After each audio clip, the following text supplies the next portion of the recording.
Assalamualaikum warahmatullahi wabarakatuh. Alhamdulillahirabbil alamin. Wassalatu wassalamu ala asrofil anbiya'i wal mursalin wa ala alihi washabihi ajmain. Sugeng dalu, selamat malam buat semuanya. Alhamdulillah, malam ini mungkin ya jadi spesial karena kebetulan tadi itu saya memang niatnya kesini niku ngopi. Jadi karena di rumah ngantuk, ya insya Allah, karena biasanya saya diundangi oleh Pak Yai Lukman untuk ikut majelis taklim, termasuk seperti ini. Alhamdulillah, kalau dalam istilahnya itu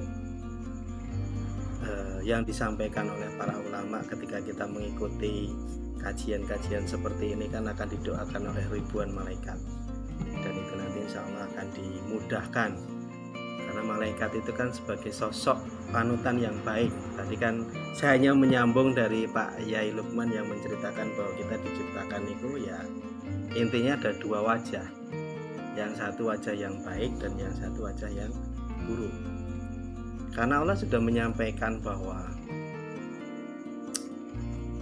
menungso niku kan ciptaan yang paling sempurna. Kalau malaikat diciptakan hanya untuk kebaikan, kalau setan diciptakan hanya untuk keburukan, nah kita dua-duanya ada. Jadi tadi disampaikan diciptakan kita akhirnya bisa milih. Kalau kebaikan-kebaikan kita yang banyak itu akan menuntun kepada perilaku yang baik. Tapi kalau nanti perbuatan-perbuatan yang buruk itu nanti juga akan mengarahkan kepada hal yang buruk gitu ya. Nah, ini sekedar awalan untuk ini, kita diskusi mawon, mungkin nanti ada beberapa yang bisa kita bareng-bareng karena saya juga masih cetek bahasanya itu dangkal ilmunya. Kalau tadi disampaikan oleh Pak Lukman itu tadi ya itu hoak sebenarnya gitu ya. Karena tidak seperti itu. Oke, alhamdulillah malam ini kita diberikan nikmat iman, nikmat Islam, dan yang paling penting adalah nikmat sehat dan sempat. Nah, niku seringkali kita sebagai manusia niki dua hal ini tidak atau terlupakan. Sehat, sempat sehat. Kadang orang mau datang ke sini tapi ketika sakit dia nggak bisa untuk hadir. Tapi dia sempat, tapi karena dia juga kebalikannya sakit, dia nggak bisa hadir. Jadi sama seperti kita mau beribadah, apalagi ketika kondisi pandemi ya, sudah hampir 1 tahun, ternyata kita kebablasan. Kalau dulu kan masjidnya ditutup, nggak boleh sholat. Nah akhirnya ya karena tadi kebiasaan-kebiasaan yang kita lakukan, ternyata ya saiki mau ke masjid jamaah itu susah kan gitu. Nah ini coba kita untuk perbaiki kembali. Nah tadi nikmat sehat, nikmat sempat itu sesuatu hal yang sangat besar sebenarnya, kaitannya dengan kita nanti. Kalau kita selalu bersyukur, insya Allah akan diberikan banyak hal lah. Nah tadi disampaikan bahwa manusia itu kan punya dua hal ya. Kadang kita bisa berbuat baik, kadang kita bisa berbuat buruk. Nah, salah satu ciri manusia memang itu.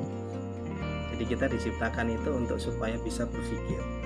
Ayat-ayat dalam Al-Quran saya kira kan banyak sekali yang menceritakan supaya kita itu berpikir, kemudian bisa mencari apapun yang nanti bisa kita sesuaikan, baik ayat kauliyah maupun ayat kauniyah. Nah, tujuan manusia diciptakan itu kan paling tertinggi adalah kita mencapai derajat takwa. Nah, takwa itu tidak berkaitan dengan kondisi fisik, misalnya kita ganteng, kita cantik, kita kaya, kita miskin. Tapi yang namanya takwa itu adalah sebuah bentuk pengakuan diri kita. Makanya kan takwa itu secara sederhana, kalau almarhum namanya, Prof. Yunahar itu menyampaikan bahwa yang namanya takwa itu ya sederhana sekali. Kita mengimani, kita melakukan apa yang diperintah, kita tidak melakukan atau istilahnya itu menghindari yang dilarang. Kan cuma itu, simpel sebenarnya. Dan hidup kita ini nggih cuma itu. Yakin kepada Allah, melaksanakan apa yang diperintah dan menjauhi larangan. Kuncinya cuma itu. Nah, kadang kita niku manusia, nek wong Jawa nyebutnya kan menungso. Menus-menus golek dosa. Iya kan? Ana ketentuan, ana kebijakan ya kudu dilanggar. Itu sudah niat awalnya ngoten. Jadi kadang kita juga heran terhadap diri kita sendiri. Kenapa? Ya karena manusia memang itu. Ya kecenderungannya. Jadi ketika kita menjadi sebuah makhluk yang diciptakan, ada dua fungsi. Yang pertama itu sebagai hamba, yang kedua sebagai apa? Fungsi kita khalifah, pimpinan. Kalau bahasa ini ya mungkin wakilnya Allah di dunia. Wes tak kei kitab Al-Quran, tak ciptake dunia segala isinya, sekarang makmurkan. Jadi fungsi kita cuma dua, sebagai hamba. Namanya hamba, kalih sing pencipta niku mesti harus nurut. Tadi sampaikan ya, kita kudu sholat ya sholat, kita kudu melakukan ibadah-ibadah yang lain juga itu dilakukan. Jadi fungsi kita sebagai hamba atau abdi. Kemudian yang kedua kita sebagai khalifah. Nah tadi fungsi kita sebagai khalifah ini dipakai untuk memakmurkan dunia. Jadi Allah itu sudah menyerahkan semuanya kepada kita. Kamu dikasih akal, kamu dikasih nurani, kamu dikasih sifat-sifat semua. Kalau dalam sifat-sifat Allah itu Asmaul Husna yang 99 itu kan semuanya terpancar dalam diri kita. Ar-Rahman, Ar-Rahim, ya. Allah aja maha pemaaf, maka kita nggak mau memaafkan orang yang bersalah atau mencelakakan kita. Tetapi kan itu sesuatu hal yang berat, ya. Sesuatu hal yang berat. Nah justru disitulah Allah menguji kita. Makanya kadang nih nek kita, apalagi kondisi pandemi seperti ini, banyak ternyata kalau dalam penelitian itu terbaru itu menyebutkan negara-negara dunia yang besar-besar yang ternyata dia punya kehidupan yang damai, aman dan sebagainya itu. Kalau kemarin saya baca sekilas terkait istilahnya itu penelitiannya, ternyata rata-rata sudah tidak percaya kepada agama. Nah ini kan jadi sesuatu hal yang istilahnya mereka itu ya ironis, karena kita sebagai makhluk yang diciptakan, kodratnya itu kita beragama, tapi mereka sudah tidak mengakui itu. Karena apa? Itu tadi, merasa Tuhan itu tidak punya fungsi, tidak membantu persoalan kita. Tuhan itu tidak tidak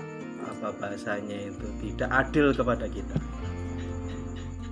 Nah ini kan satu hal yang memang perlu kita pikirkan. Jangan sampai seperti itu. Karena Allah itu kan kalau bahasanya wong Jawa itu kan bisa jadi ngelulu. Ngelulu itu apa ya? Kenapa Pak ngelulu itu bahasanya? Iya, memanjakan ya, membimbing. Nah kadang kita nggak sadar kalau seperti itu. Diberikan rezeki yang banyak, kita merasa rezeki itu ya intinya duit kan gitu. Padahal nikmat sehat tadi, anak istri sehat, rukun, itu kan satu hal yang luar biasa dan tidak bisa dinilai dengan uang. Makanya kalau saya dulu diajari ayah saya itu mungkin simpel-simpel. Yang namanya rezeki itu bukan pada jumlah tapi pada berkah. Nah ini yang menarik. Menungso niku nek dikasih tadi kan dikasih kopi setunggal, kadang kita minta lagi. Ya. Karena sifat kita itu pengen lebih. Makanya bukan persoalan jumlahnya tapi pada persoalan berkahnya. Ada orang yang mohon maaf gajinya sebulan itu mungkin di bawah 1 juta, tapi cukup. Ya, bisa mencukupi semuanya lah. Bahkan anak-anaknya mungkin bisa sekolah di perguruan tinggi, lulus dan sebagainya. Itu karena konsep itu. Jadi semakin bersyukur maka rezeki itu akan mengalir, entah dari mana. Ya. Kadang saya sendiri juga sering mengalami ini, jenenge duit niku wis dicekal apa bahasanya itu, dipegang, uang itu sudah dipegang, tapi ternyata bukan rezeki kita. Nah, kalau sering sharing oleh Pak Yai Lukman niku kadang nggih ada orderan kecil-kecilan, sudah ada orang yang pesan sesuatu, uangnya sudah ditransfer, tapi selang 1 hari itu minta dibalikin karena nggak jadi. Padahal duit itu kan pun mlebu kita. Itu berarti apa? Belum rezeki kita. Kadang seperti itu. Tapi kadang kita tidak berharap itu datang sendiri. Makanya kemudian saya itu kadang sering berpikir, ternyata Allah itu sangat sayang kepada kita. Karena apa? Kebutuhan kita itu sudah tadi disampaikan, mungkin takdir atau apa.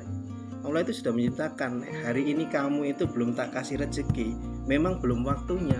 Meskipun kamu merengek-rengek, meskipun kamu nyari pontang-panting sampai apapun, itu tidak akan diberi, karena waktunya nggak pas. Makanya saya selalu meyakini rezeki itu pas pada waktunya, diberikan tepat pada waktunya. Ya. Nyuwun sewu, kadang sering kita mengalami, kita nggak punya uang, anak sakit, kita hanya berdoa, ya Allah, saya hanya pengen misalnya memeriksakan anak saya. Kita nggak ngerti dari mana tiba-tiba ada yang ngeteri, ngeteri uang. Ya bisa jadi kebaikan kita yang entah kapan itu dia akan dimunculkan oleh Allah. Jadi kalau bahasanya trainer nasional itu ada yang namanya EPOS, energi positif. Nah, kita menebarkan energi positif yang banyak. Kita tidak berpikir nanti itu akan kembali dalam bentuk apa, tapi itu menjadi tabungan kita. Gitu?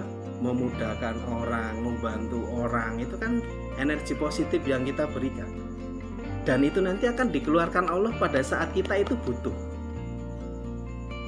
Makanya Allah menyatakan, kalau kamu semakin berbuat baik banyak kepada orang, itulah tabungan kita.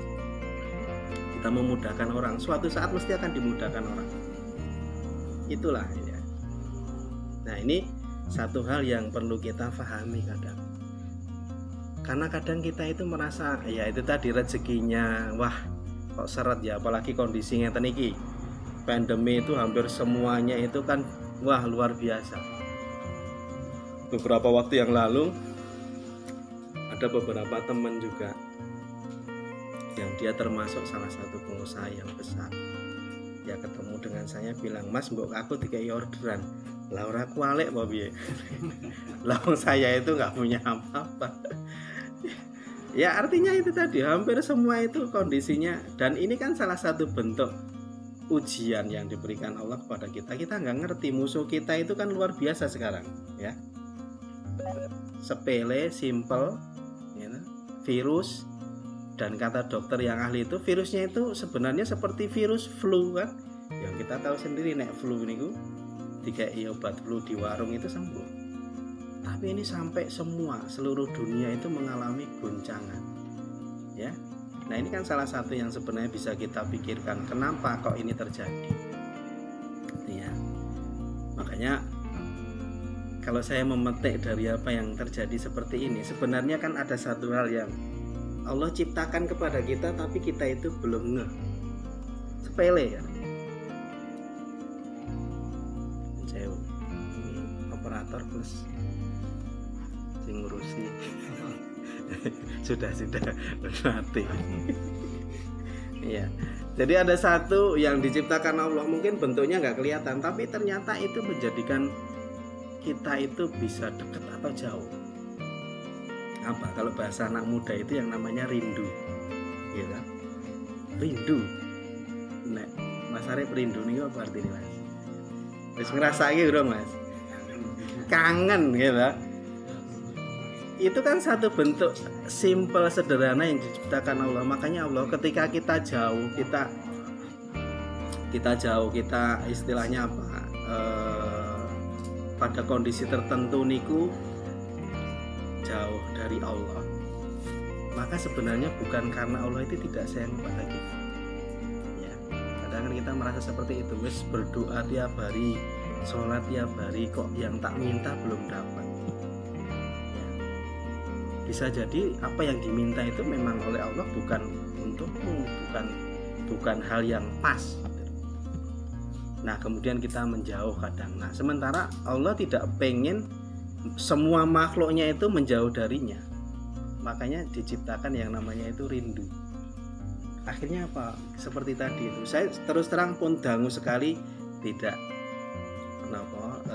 ya kayak tadi pikiran ya dan sebagainya itu sudah lama. Tapi ketika merasakan oh iya, itu nanti akan membuat rasa kita itu dekat dan kita butuh gitu. Karena dalam diri manusia itu ada ruang yang dipakai untuk mengasah diri kita, kemampuan nopo hati nurani ya.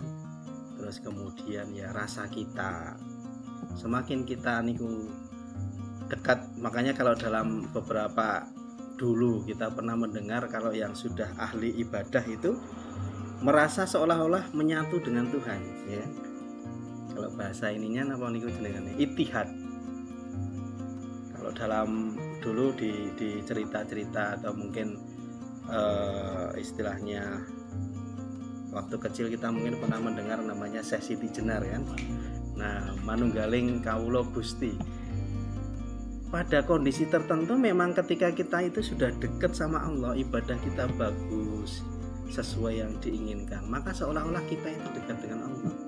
Nah, itulah yang mungkin dirasakan gitu. Sama ketika kita seperti itu. Ya, ketika kita rajin ibadah maka seolah-olah kita itu kok dekat. Makanya dalam satu apa istilahnya itu kondisi tertentu tadi kunci takwa niku kan kita meyakini bahwa apapun yang akan diberikan Allah kepada kita itu sesuatu hal yang terbaik. Kemudian yang kedua, kita melaksanakan apa yang diperintahkan. Yang ketiga, kita menjauhi larangan. Nah, bentuk-bentuk ketakwaan itu salah satu yang sangat dan mungkin bisa kita rasakan untuk mendekatkan itu adalah salah satunya ibadah sholat. Dan Allah sudah menjelaskan ya, kalau sholatnya bagus maka seluruh kehidupan dunia dan akhirat itu bagus. Dulu ya mungkin kita mengalami, kalau saya secara pribadi dulu ya sholatnya mungkin agak bolong-bolong dalam artian waktunya nggak pas, tetap sholat tapi mungkin ya kadang ya karena kesibukan ya nantilah ya. Dulu seperti itu, sekarang ya masih sih sebenarnya. Artinya kita memang harus selalu berusaha mendekatkan untuk itu, mencoba. Nah itu tadi, ketika kita apa istilahnya diminta untuk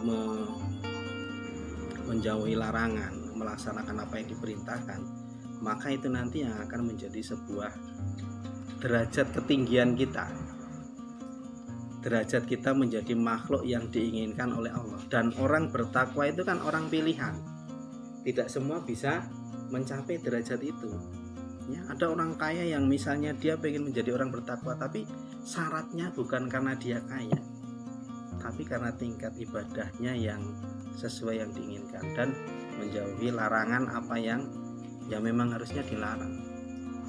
Tapi itu tadi, kendala kita selaku manusia itu kadang itu tadi, senang sekali kepada hal-hal yang berlawanan.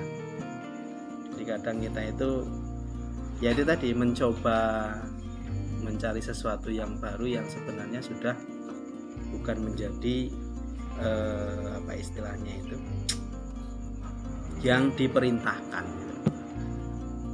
Nah kembali tadi bahwa salah satu cara untuk mendekatkan itu adalah ibadah sholat. Makanya Allah menyampaikan bahwa sholat itu satu hal yang memang akan menjadikan kita itu baik bekal di dunia maupun di akhirat. Makanya kalau tadi disampaikan ya, kalau setiap hari kita akan mencoba untuk itu.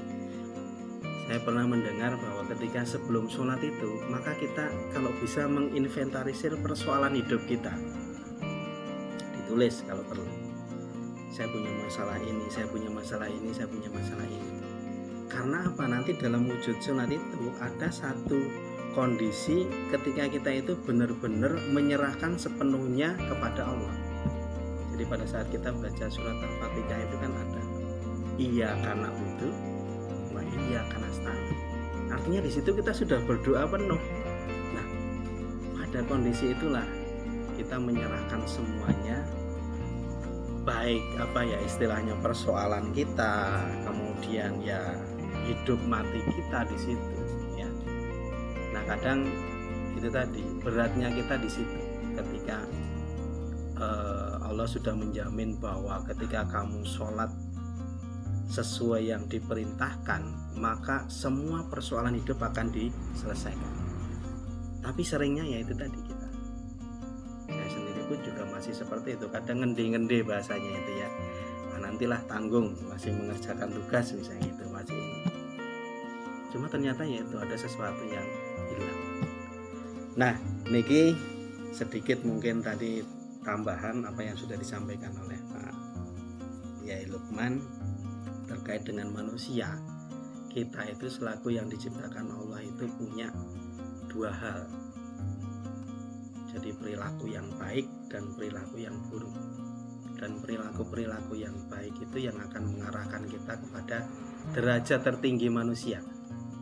Ya, derajat tertinggi manusia. Ada orang yang memang dia melakukan hal-hal yang sederhana, sepele, tapi Allah menjanjikan dia itu menjadi orang yang punya tingkat ketakwaan yang tinggi. Ya. Nah, kadang ada juga orang yang merasa bahwa ilmunya banyak, kemudian dia bisa melakukan apapun, tapi ternyata itu bukan satu hal yang menjadi indikator ketakwaan. Saya tidak tahu misalnya mungkin apakah ini menjadi salah satu indikator. Saya mengalami sendiri dulu ketika ada seorang ya tokoh agama, proses meninggalnya niku ternyata kalau bagi saya mungkin melihatnya itu kok agak susah pada saat itu. Mengalami proses yang luar biasa berat. Tapi ada orang yang biasa ya, bapak-bapak biasa tapi rajin ke masjid dan sebagainya. Pada saat meninggal itu sederhana, simpel dan kelihatan tenang sekali.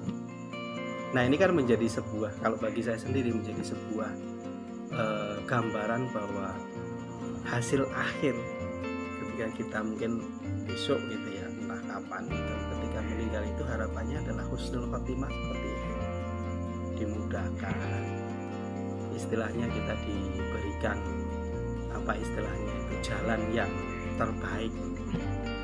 Nah itu bentuknya apa? Perilaku kita, energi positif yang sudah kita lakukan di dunia, dan insya Allah itu nanti menjadi amalan yang membantu kita.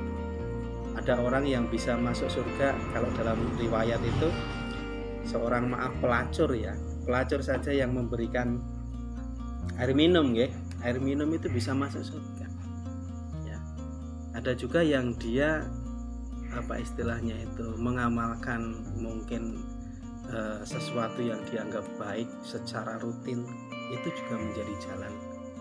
Makanya bahasanya kalau surga itu diibaratkan rumah, maka ada banyak pintu untuk bisa memasukinya, dan kita tidak boleh melarang orang untuk memasuki lewat pintu-pintu tersebut. Kadang ada orang yang kamu masuk surga itu karena kamu harus melakukan ini, padahal bisa jadi orang dengan melakukan kebaikan yang lain atau apa yang diperintahkan itu bisa dengan pintu-pintu yang lain. Artinya bahwa ya kita hidup di dunia ini sebagai tadi fungsinya sebagai hamba, orang yang harus patuh kepada penciptanya. Yang kedua sebagai khalifah, sebagai orang yang dituntut untuk bersama-sama memakmurkan dunia. Ya, karena dunia ini kan tidak tahu entah kapan, kita juga tidak tahu besok generasi berikutnya itu dia akan menikmati apapun yang kita tinggalkan. Dan harapannya generasi-generasi sekarang itu meninggalkan sesuatu hal yang baik, yang tidak memberatkan generasi berikutnya. Saya kira niku, Pak Lukman.